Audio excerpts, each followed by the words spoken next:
This is Optimal Finance Daily, episode 1534. How to Pay Off Your Overdraft Without Even Noticing, by Hayley with MakingSenseOfCents.com. Welcome to Optimal Finance Daily. I'm your host and personal finance enthusiast, Diana Merriam. This is a show where I read to you from some of the best personal finance blogs on the planet, sometimes a little too enthusiastically. But I can't help it. Money is an incredible resource that we can use to craft the life of our dreams. So thanks for joining me today and every day. And if you like this idea of reading blogs to you for free, it'd be great if you could share this podcast with someone today. You can email or text someone a link to oldpodcast.com, or even better, if you're able to subscribe them to the podcast right on their smartphone. That would be greatly appreciated. But for now, let's get right to it and continue optimizing your life. How to Pay Off Your Overdraft Without Even Noticing, by Hayley with MakingSenseOfCents.com. Not so long ago, I used to watch miserably as my hard-earned monthly salary got sucked into my overdraft at the start of the month, leaving me with a credit balance of not much over zero. I was a slave to my overdraft, having fallen into the habit of overspending every month until I had reached my overdraft limit of $3,000 right before payday. Sometimes I ended up over the limit too. It was so depressing.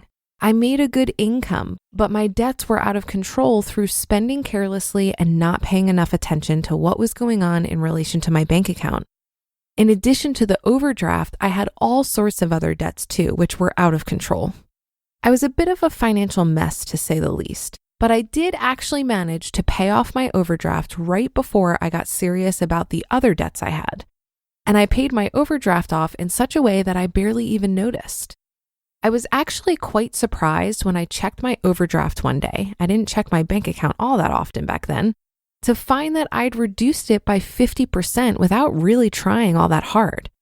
I was soon to realize that this was the first step I'd successfully made in my long and often challenging journey to get out of debt. For me, having an overdraft that was maxed out bothered me even more than the debt I had accumulated through credit cards and loans. I just felt I was working really hard at my job every day, and then when I got paid, I didn't actually see any of it because I owed my monthly wages to the bank instead. Once I cleared my overdraft, I felt more in control of my finances almost instantly. I was able to see where my money was going and felt in a better position to tackle my other debts. Here's how I paid off my overdraft without really noticing. I set myself a challenge of cutting down my spending by $100 per month. I achieved this through really tiny things, like catching the bus home from a night out rather than getting a cab, and I swapped clothes occasionally with my friends instead of buying something new. I was a spendy person back then and thought nothing of a new outfit 2 or 3 times per month and a luxury gym membership to boot. I made a few more changes, like having a girls' night in on a Friday night rather than going out. It was nice to catch up with my friends and save money at the same time by having a movie night with wine and popcorn rather than an expensive night out. I also stopped buying lunches at work and took my own salads or sandwiches to work instead. I began to save even more than I'd originally planned, and I found that making small changes was no hardship really. It just involved being organized and thinking ahead. I still had cable TV, and for some reason, I still kept the gym membership. Maybe that was my inner voice whispering to me, quite wrongly I should add, to keep up with appearances. But the point is that I managed to save money just by making those small changes. By saving money each month like this, my overdraft started to decrease automatically. When I realized that I'd managed to regain some control over my overdraft, and I'd had a chance to relish the fact that I was actually in the black rather than in the red, until the middle of each month at least, I decided to call my bank and get them to reduce my overdraft.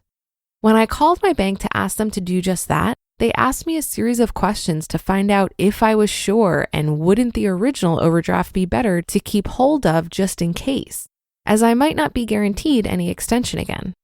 I was a bit surprised because I had to actually convince my bank that this is what I wanted. I still get emails and calls from them even now offering to extend my overdraft because they obviously want to make a bit more money from me. After I paid off my overdraft, I started to tackle the main bulk of my debt, which meant giving up a whole lot more. but I'm fine with that.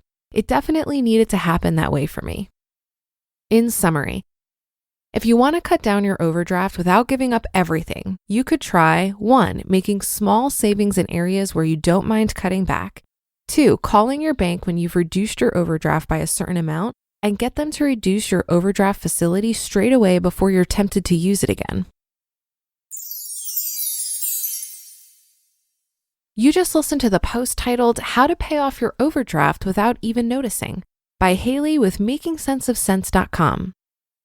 I needed to do a little digging after this article because I was confused by Hayley's casual mention of an overdraft limit of $3,000. I was naively under the impression that if you overdrew on your checking account, there's a punitive fee that can't be avoided. And the only way to get around this is to have your checking account linked to a savings account that can be tapped into automatically before you're about to be in the red.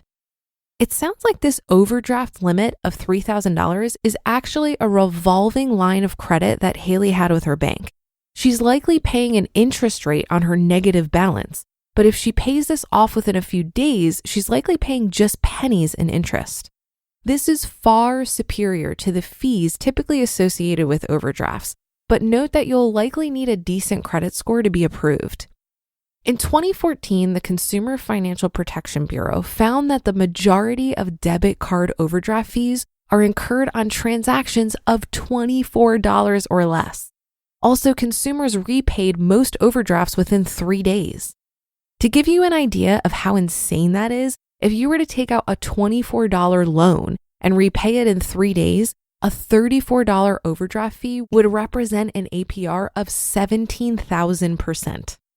While I appreciate that this article highlights that the only way to get out of a financial hole is to spend less than you earn, and behavior modification is the quickest path to getting there, I did find it interesting that there are other things you can do about overdraft fees while you're working on increasing the gap between your income and expenses.